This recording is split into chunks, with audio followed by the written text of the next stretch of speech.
Pakman Show at davidpakman.com. Here's a really funny story. An investigation in Texas specifically set up to look for so-called Muslim bias in Texas schools found that there's actually Christian bias.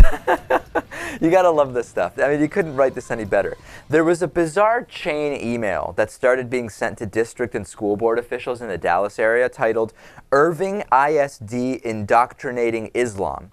And it started an investigation into Islamic bias in the district's curriculum. So there were a bunch of outlandish claims made.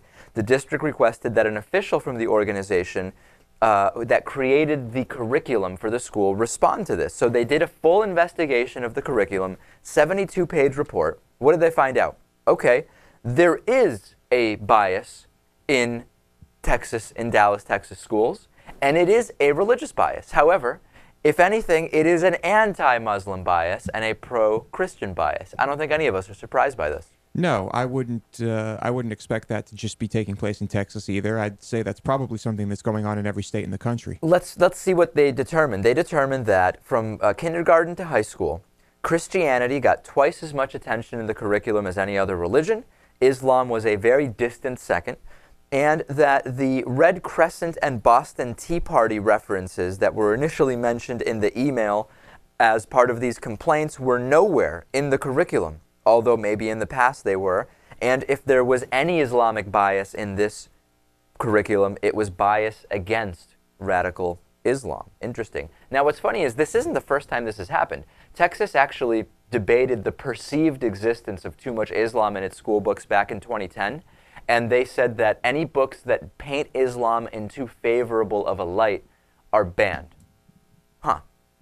A lot of head scratching, especially since, as we know, there is so much whitewashing of Islamic culture anyway. And, or rather, they said that there was too much whitewashing of Islamic culture. And really the problem is that it's quite the opposite, that a lot of times Islamic culture is portrayed in a particularly unfairly negative light. You know what? I mean, go back to K through 12. Right. Can you remember even once Islam being discussed in any classroom ever?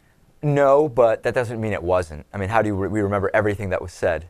I mean, if it was touched on, it was very briefly and in passing. I feel like most American students receive almost no education about Islam or Judaism. Really. There's very limited comparative religion education at all, I think. Right. Maybe probably different in religious schools, although I would imagine in those it's particularly biased towards whatever religion the school is naturally, part of. Yeah. Now we need to just find evidence of any science education at all in Texas textbooks. That might be much harder to do an investigation on. Probably.